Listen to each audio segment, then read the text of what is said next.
Coming up on the GRIMM Exchange. It's payback time. We take a look at revenge horror with Faith, Monique, and Deiondre Teagle of Death Ranch.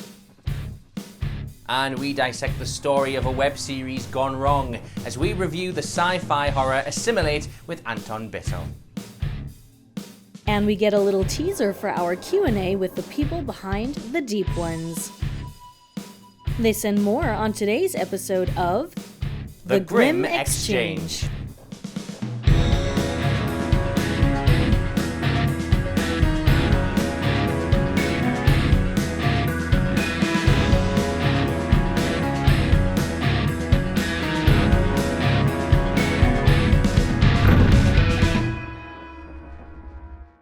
Hey horror fans, I'm Mariam. And I'm Marcus, and welcome to the GRIMM Exchange, your one-stop shop for all your horror entertainment news needs. To stay up to date with all our content, don't forget to subscribe and hit that bell.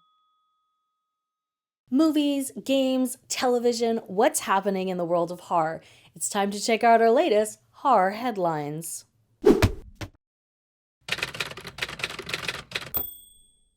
Lionsgate Siberia, starring Willem Dafoe, will be coming to select movie theatres and everywhere that you can rent movies digitally on June the 18th, and coming to Blu-ray, DVD and digital download on June 22nd. Dafoe plays the bartender of a snowbound bar who is pursued by sinister spectres in this dark psychological thriller written and directed by cult filmmaker Abel Ferrara. The synopsis reads: Clint Dafoe tends bar at a snowbound roadhouse whose patrons speak a language he doesn't understand, and things may not be what they seem. Desperate for answers, he drives a sled team to a nearby cave but finds no peace. Are the spirits that confront him mere figments of his imagination, or will they slowly tear his body and soul to pieces? Author Ellie Douglas has released the first of a 3-part series horror thriller, and it's available now on Amazon. Called Hounded, the book has a blurb that really sets the scene. When Calloway Foster woke up on that fateful morning, he never expected the coming day to be a death blow to life on Earth. Nothing could have prepared him for one of the world's most loved species turning into the raging undead. 4-legged zombies now run rampant everywhere he turns, and insatiable, hungry, intelligent, and merciless to the humans struggling to survive. We're very excited for the release of Resident Evil Village this coming Friday, May 7th, and it makes it all the more awesome that Capcom is having a Resident Evil Village launch special live on YouTube at 7 AM Eastern, and it will have the producer and the director of the game hosting it as well. In the meantime, you can get your hands on the demo of Village on all platforms. Resident Evil is due out on the PS5, the Xbox Series X, PlayStation 4, Xbox One, PC via stream, and on the Google Stadia. Now, we all know that the current world situation has caused a lot of delays for film and television productions, and Marvel's Morbius is just one of them. The film was originally pushed back to March of 2021 before being pushed back again to January 21st, 2022. Now there is another release date, and it's 1 week later on the 28th of January. The Spider-Man spin-off follows Michael Morbius, a scientist who, in a desperate attempt to find a cure for a rare blood disease, accidentally transforms himself into a living vampire. While being disgusted by his craving for blood, he chooses to prey upon criminals he deems unworthy of life. Think Dexter with sharp teeth. Netflix series Stranger Things has become an iconic series. The character Erica Sinclair appeared in Season 2 before becoming a regular in Season 3, and now she's the star of her own comic book tale by Dark Horse Comics. The synopsis for the story says that Hawkins, Indiana, still is plagued by more strange events. With the Starcourt Mall's recent destruction, Erica has lost her favourite hangout spot and her sweet free ice cream for life deal at Scoops Ahoy. To make matters worse, her brother is too busy for her, and her mom won't let her play Dungeons and Dragons anymore. This is the tale of an ambitious, bossy, brilliant 10-year-old kid dealing with boredom and the complexities of maintaining friendships through tough times. Titled Stranger Things Erica the Great, the graphic novel will be released on November 23rd, 2021. Are you a Monsters fan who dreamed of living at 1313 Mockingbird Lane? Well, now you can convert your home into one by having these spectacular reaction figures by Super 7. Herman and Lily and Grandpa Munster have been created in full colour and are available at $18 each. They're 3 3/4 inches tall and come with a load of accessories. So Herman has his lunchbox, Lily has a candlestick and a vinyl cape, and Grandpa has a test tube and beaker and a vinyl cape as well. Ooh, there you are. Those are your horror headlines. Have you ever been confronted with somebody who has pushed your buttons so hard that all you wanted to do was hide in a cave and plot an elaborate scheme to get that sweet, sweet revenge? No? Just me? I mean, obviously I'd never actually do anything, but I can't deny that watching the occasional revenge can be a very cathartic outlet for some cooped up frustration. And that's what we're looking at today. Joining us are Faith Monique and Deiondre Teagle, who in their latest release, Death Ranch, even get to kick the butts of some KKK racist hillbillies.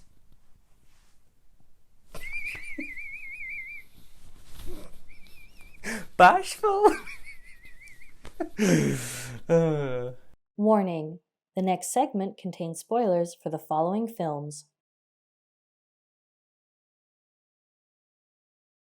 One of the most grueling experiences for a horror movie fan is making it through a revenge film. So why do we do it to ourselves, and what do we learn about ourselves in the process? While there is a specific subgenre in horror dedicated to revenge, before we delve into that, it's important to point out that revenge is prevalent in nearly all horror in some form, and often acts as the catalyst for the nightmare to begin. The slasher subgenre is jam-packed with examples of this. You cast your eye over Friday the 13th, The Burning, Nightmare on Elm Street, I Know What You Did Last Summer, Cherry Falls, Valentine, Urban Legend, Terror Train, Prom Night.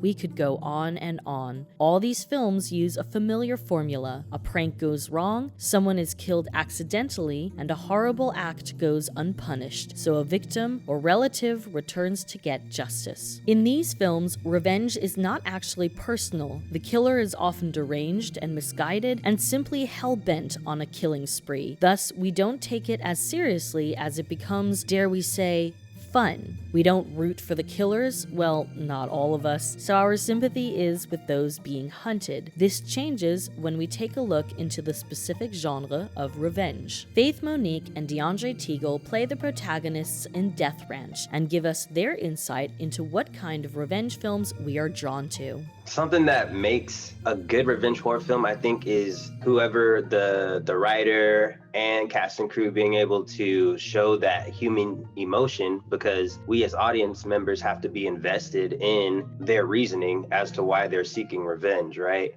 And I think also along that vein, it's having to be artistic in that way. It makes the revenge even more, eventful, and makes it even more of a gift for us as an audience member and helps us cheer them on throughout the film. So yeah, I think that's a huge component into revenge films. Revenge is a dish best served cold. This proverb is the first words on screen and our introduction to Kill Bill Volume 1. Here we follow Beatrix Kiddo as she seeks revenge on her former boss and lover, as well as the band of killers she once associated with and classed as allies. Over 2 films, we watch as Beatrix stalks each of them, and one by one crosses each name off her list.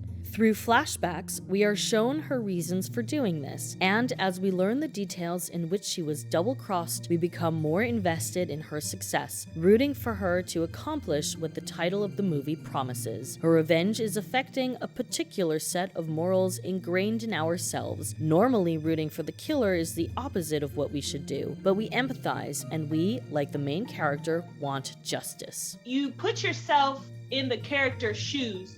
For instance, me personally in real life, I growing up was kind of picked on. I was really tall for my age, and I was also really big, like a football player almost. And my actual leaders of the school that I went to would make fun of me and say, "You're the biggest girl in the high school." So that's how I grew up. And I know that other people can relate. Many people have been bullied and picked on growing up. or as adults. So when you see these revenge movies, whether it's horror film or any genre, you put yourself in their shoes and you're like, oh man, I'd like to do that to the bad guy. I'd like to do that to the people who picked on me and made my life miserable. Everyone likes to see the bad guy go down, you know what I mean? And they like to see the underdog come up and have the victory. So I think that's why people like to watch revenge movies, revenge horror movies. So it is clear that revenge is incredibly personal, and to get personal and to fully engage with its audience, revenge is often shocking. With this in mind, it's no surprise that revenge is a common theme in these films. These movies follow a familiar formula where we see a woman brutally attacked and left for dead. We then skip to years later, and we delight in the victim getting their revenge, often in the most bloodiest of ways. These films were predominantly a product of the 1970s, tied to the beginning of the video nasties like I Spit on Your Grave, Last House on the Left, and Miss 45. They gained a massive cult status, yet were tainted with controversy at the time due to their subject matter. This formula has endured a recent entry into this category in Revenge, which pushes the envelope on how much we can take. Here we follow Jen as she endures a life and death scenario when attacked by her lover's friends. We watch as she is brutally attacked and left to die. The more extreme the situation, the more we spur the victim on to exact their blood revenge. Similarly, in Death Ranch, we follow 3 African-American siblings on the run from the police who knowingly seek refuge at a Tennessee ranch which turns out to be a KKK lair. One of the siblings, Angela, played by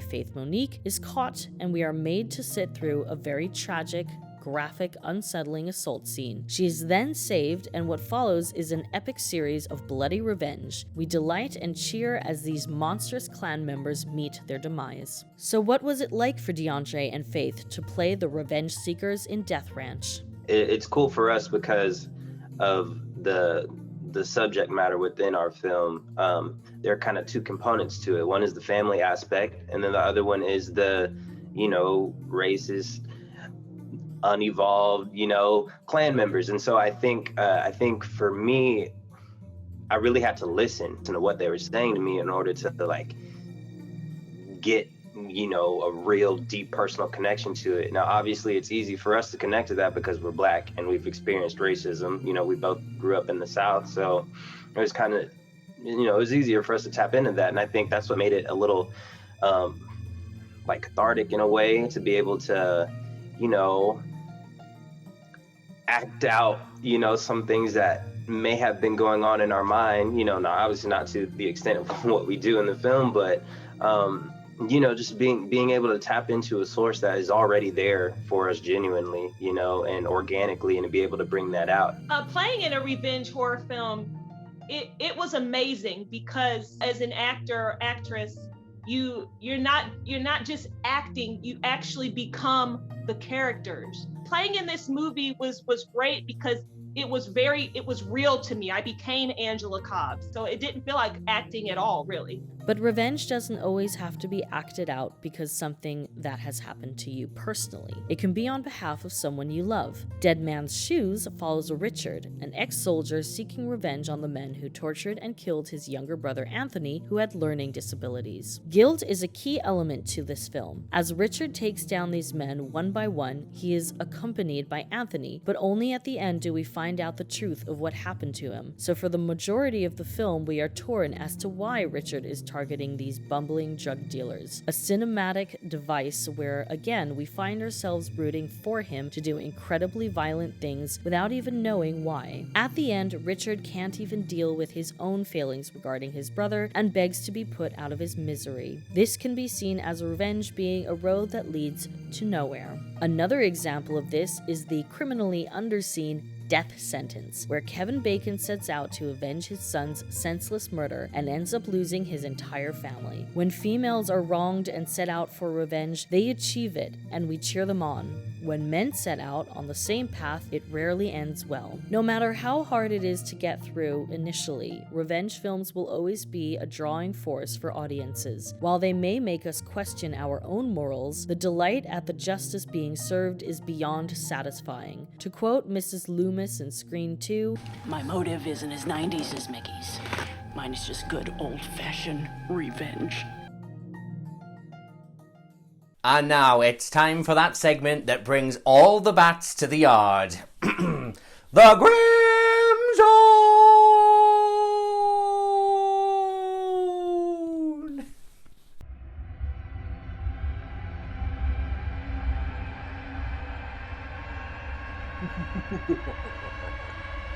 Today's episode of the GRIMM Zone is sponsored by Rocket Artistry. Rocket Artistry turns nails into works of art. Whether you're looking for designs of your favorite horror icons or just want to put something on with a dark and subtle flair, Rocket Artistry has a range of designs to choose from or can custom make your dream accessories. When putting together a complete outfit, don't forget it's the little things that count. If you too want to acquire those tiny works of art, make sure to check them out on Instagram. Sticking with revenge, Faith and Deiondre are going to be testing their knowledge on revenge in film. Feel free to guess along, but warning, there might be a few spoilers. I am here with Faith and Deiondre. You just saw them during our Fright Focus on revenge horror films. And we're going to stay with the theme of revenge and play a little game called Guess That Revenge. Basically, I'm going to take a few horror films. I'm going to give you a little bit of a setup, and you guys need to choose which revenge you think is the one that followed. You may know some of the movies, some of them you might not know, but what's important is that you give it a good guess. Let us know what you're thinking, and let's do it. Any questions? I'm ready. I'm ready to win. Let's go. Okay, I'm a little that's nervous, but it's okay.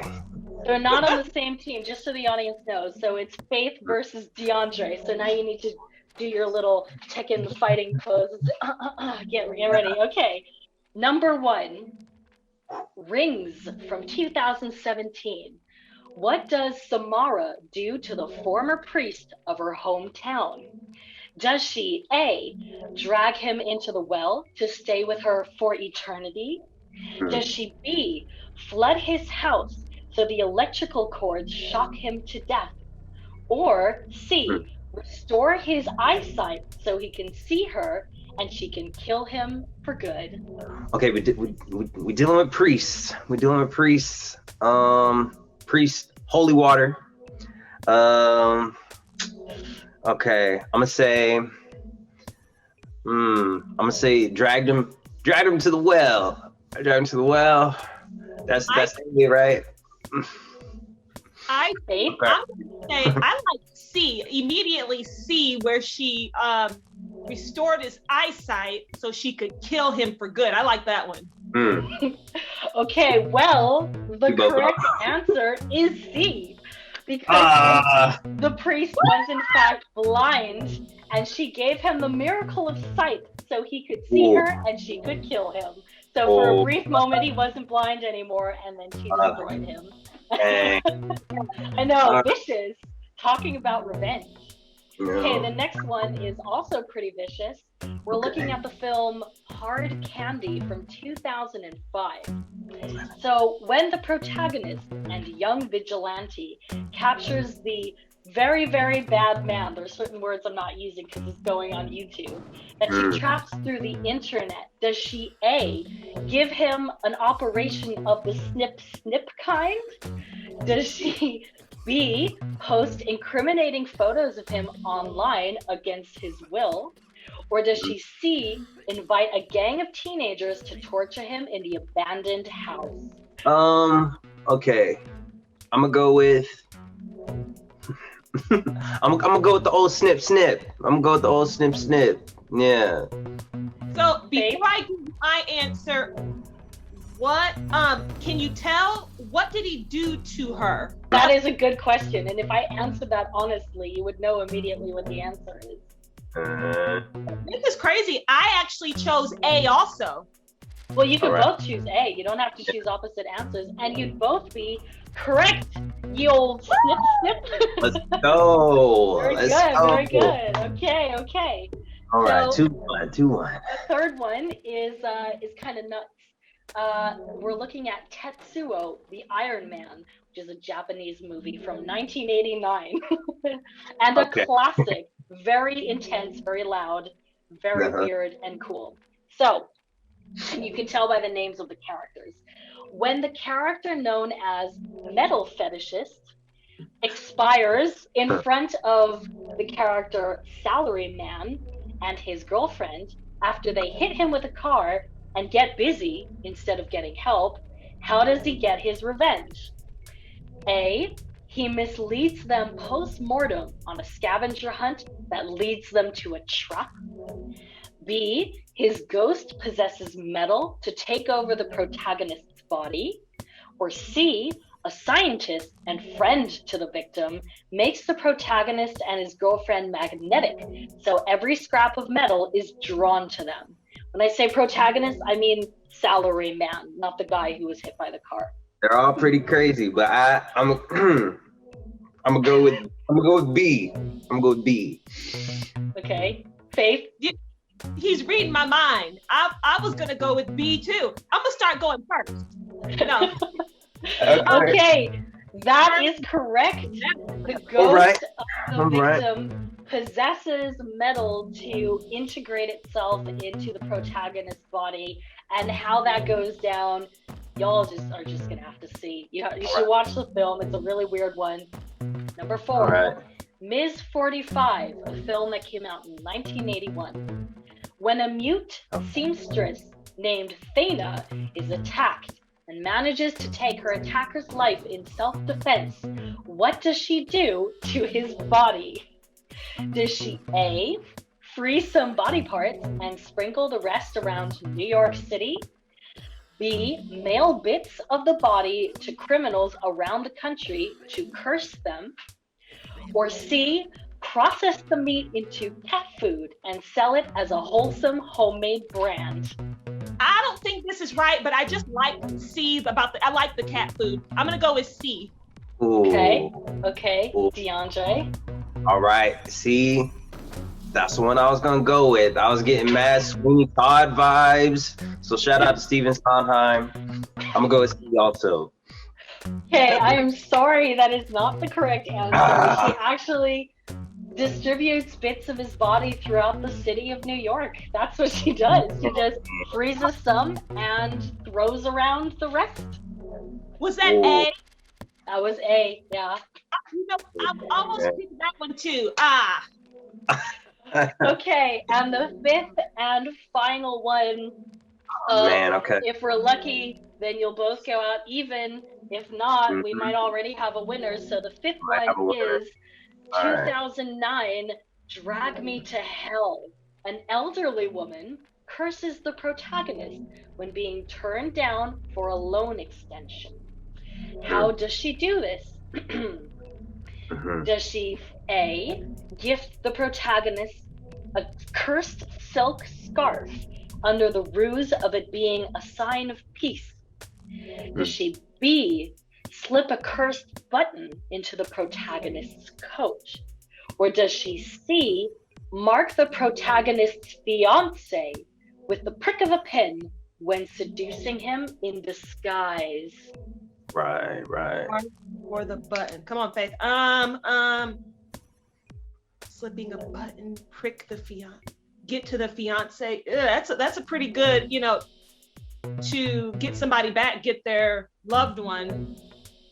I'm gonna go with C.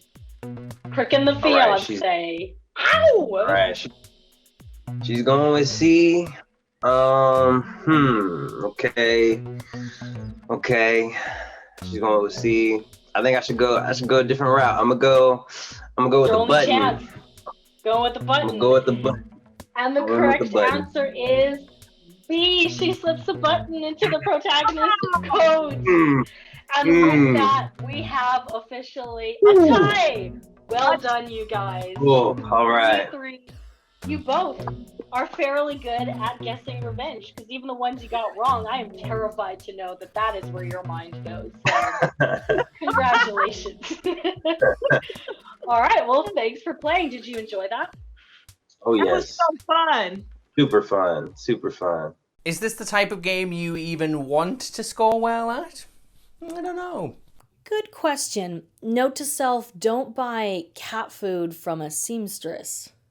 So we asked you a few days ago on Instagram what your favorite revenge horror films were, and we got some pretty interesting replies. Here are some of them that we picked out. Sweensy said that Last House on the Left was their favorite revenge film. Rev Mannix said Evil Speak was theirs. Then we have Spooky Scary Califrax, who said Mandy was their favorite revenge horror. Super Stew 83 said I Saw the Devil. Halloween Advent has some love for sympathy for Lady Vengeance. And Apotheosis Productions told us that High Tension was high up their list.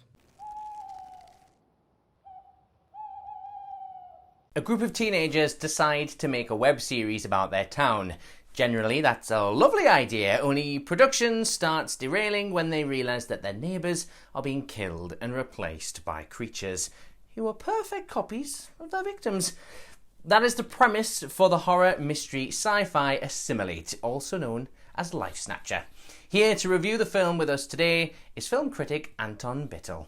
Hi there, my name's Anton Bitel and I'm a freelance film critic. John Mulaney's sci-fi horror Assimilate opens with a close-up of tiny ant-like creatures swarming on a large leaf. In a single fluid motion, the camera pans left to reveal a well-lit suburban middle-class home at night. We cut to inside, and a young, panicked teenager with a bleeding arm is on the phone to her mother. I don't know what to do about this bite, she says, and already a causal association has been suggested between those bugs outside and the girl's bandaged cut. In a moment, there's something else outside, something that's human, or at least looks that way, and is trying violently to infiltrate the house's interiors. What this prologue reveals is just how vulnerable to infection, invasion, and attack are our supposedly secure homes and bourgeois values. It also reveals, in retrospect, how frightened we are of ourselves. As high school seniors Zach Henderson and Randy Foster use sweet little Bluetooth cameras to document small town life in sleepy Moulton, Missouri for their vlog,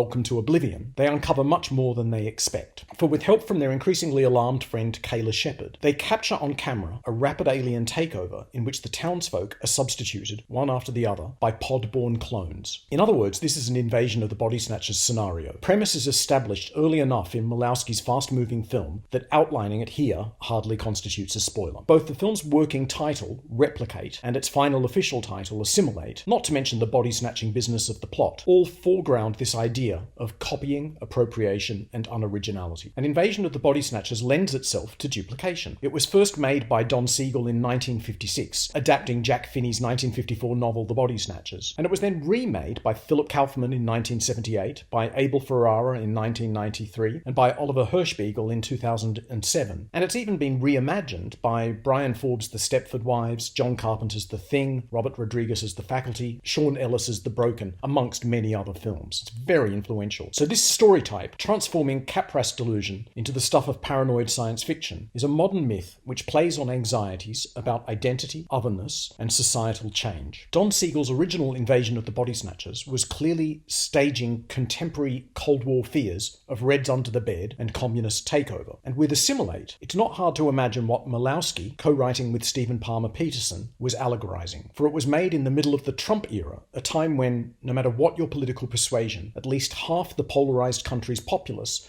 appeared to have been replaced by sinister dead-eyed aliens, and neither neighbours nor family members could be trusted anymore. Assimilate sets itself up to be found-footage horror, but in fact from the start it freely interweaves Zach and Randy's video with more conventional camera work, so that we get a mixture of subjective and objective views. The boys' footage, though, constitutes evidence of what is going on, and as events progress, they realise that they have a responsibility to record, upload, and report to the rest of the world. There's an irony here, for the internet is precisely where we all freely adopt virtual identities, communicate remotely, retrieve memory, and reinvent ourselves, even as we spread ideas virally to others. So in Assimilate, it's not just that the invaders assume the form of those they are colonizing, but the resistance also ends up looking remarkably like the invaders. Here, everyone assimilates. Assimilate is available now on all digital platforms: iTunes, Amazon, Google Play, Sky, Virgin and Chili. And if you want to read more of Anton's work, make sure to check out his website, projectedfigures.com. As you know, we here at the GRIMM Exchange absolutely love horror films, and we spend most of our year interviewing these filmmakers, getting to know them, getting to know their process.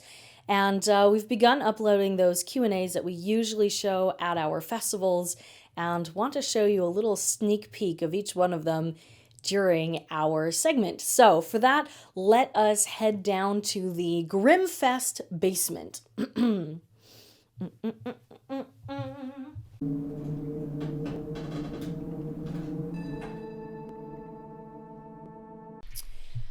Ah, yes, the GRIMM Fest basement.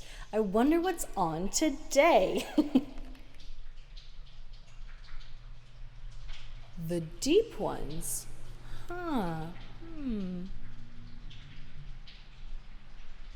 Well, let's see what it was like to speak to the cast and crew behind the deep ones. Just kind of an alternate reality that people want to get into more so than the reality we're looking at, especially right now with, the world melting around us. So I think it's just kind of an escape, and his writing and his world and his monsters and his things kind of are far worse than what we're in. So I think it's something to kind of bridge the gap of have the freedom to live in that unknown, to live in the creative process and find what's not there, to illuminate what's not there. We thought it was fast if you did something in 3 weeks, and it was.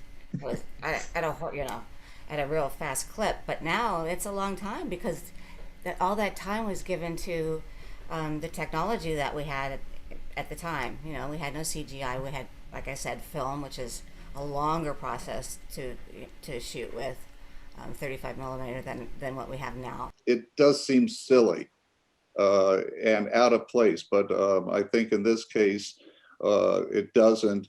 And also I use it in a certain way in the party scene, which is a very, very strange scene where you just know all these people are just, in some other world or whatever, whatever you want to call it. So it kind of reminds us of that. There was one moment where he improvised grabbing a bunch of plastic flowers when they come to the door, and he opens up the door and he just hands her those flowers.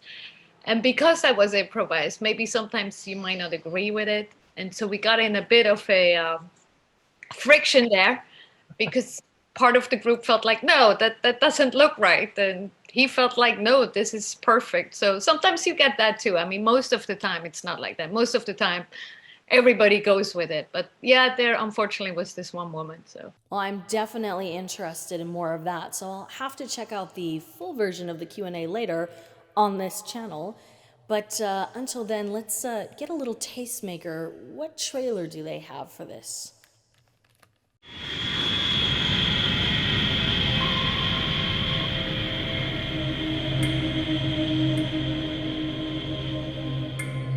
Going to Solar Beach Colony? Yes.